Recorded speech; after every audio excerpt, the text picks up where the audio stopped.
আমার সাথে যদি বসতে চায় তাহলে আমি বসতে রাজি। বৈষম্য বিরোধী ছাত্র আন্দোলনে রাজপথে থাকা শিক্ষার্থীদের এবার নতুন বার্তা দিল সরকার।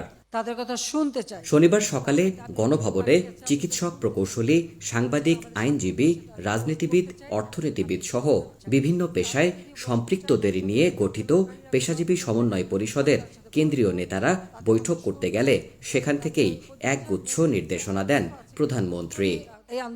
সরকার প্রধান বলেন, সহিংসতা নয়, গণভবনের দরজা সব সময় খোলা। আন্দোলনকারীদের সঙ্গে আলোচনায় বসতে প্রস্তুত তিনি, থাকতে বলেন অভিভাবকদেরও। আমার সাথে যদি বসতে চায় তাহলে আমি বসতে রাজি। তারা যদি এখনো আসতে চায়, কথা বলতে চায়, আমি তাদের সাথে কথা বলতে চাই, তাদের কথা শুনতে চাই, তাদের দাবি কি কি বাকি আছে আমি এটা শুনতে চাই, এবং যেটা আমাদের সাধ্যমতো সেটা আমি পূরণ করতে চাই। আমি এই সংঘাত চাই না। যেটা দেশবাসীরও জানা উচিত যে আমি কখনোই আমার দরজা বন্ধ করিনি। গণভবনের দরজা খোলা।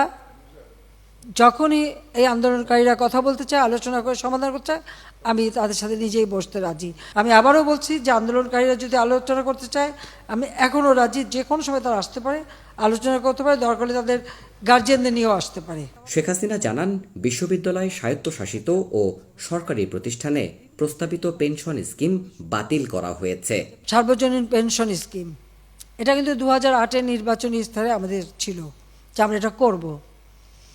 আমরা বহু সময় নিয়ে এটা অনেক চিন্তাভাবনা করে সার্বজনীন পেনশন স্কিমটা আমরা চালু করেছি, এবং সেখানে কিন্তু বিভিন্ন শ্রেণীর মানুষের জন্য বিভিন্নভাবে সুবিধা আমরা দিয়েছি। যে বিশ্ববিদ্যালয়, স্বায়ত্তশাসিত প্রতিষ্ঠান এবং প্রজাতন্ত্রের সকল বেতনভোগ কর্মচারীদের ক্ষেত্রে সার্বজনীন পেনশন ব্যবস্থায় অংশগ্রহণের বাধ্যবাধকতা বাতিল করে দিয়েছি, একবার বাতিল করে দিয়েছি। এছাড়া আটক হওয়া সাধারণ ছাত্রদের মুক্তির নির্দেশ দেওয়া হয়েছে জানিয়ে সরকার প্রধান বলেন, বিচার বিভাগীয় তদন্তে অস্ত্রধারী পুলিশ সহ হত্যায় জড়িত সবার বিচার নিশ্চিত করবে সরকার।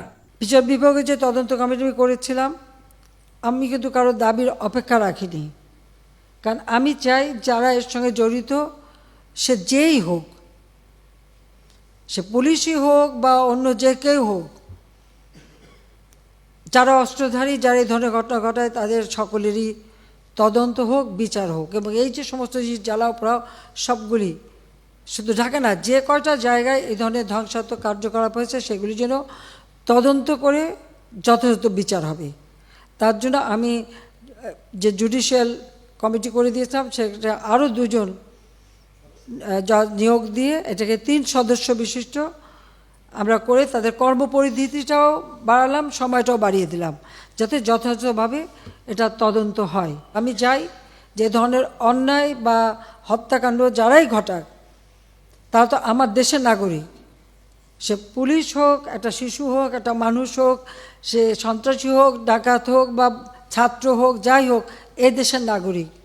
আমি এর যথাযথ তদন্ত করে তাদের বিচার হবে, আমি সেটাই চাই। অ্যারেস্ট যারা করা হয়েছে তাদের মধ্য থেকে যারা ছাত্র ছিল, পরীক্ষার্থী, তাদের সবাইকে কিন্তু জামিন দিয়ে ছেড়ে দেওয়া হয়েছে। আর সাথে সাথে আমি এটাও নির্দেশ দিয়েছি যে এর ভিতরে যারা নিরীহ আছে তাদের সবাইকে, এবং ছাত্র যারা একেবারে খুনের সাথে জড়িত না বা এই সমস্ত ধ্বংসাত্মক কাজের সাথে জড়িত না, তাদেরকে মুক্তি দেওয়া শুরু করবে, এবং সেটা শুরু হয়ে যাচ্ছে। হতাহত এবং সহিংসতায় জড়িত কাউকেই ছাড় না দেওয়ার দৃঢ় অঙ্গীকার প্রধানমন্ত্রীর। রংপুরে একটা ঘটনা ঘটেছে, যে পুলিশ দায়ী সেই পুলিশকে সাসপেন্ড করা হয়েছে এবং তার বিরুদ্ধে তদন্ত হচ্ছে এবং তার বিচার হবে। দেবাশিস রায়, সময় সংবাদ, ঢাকা।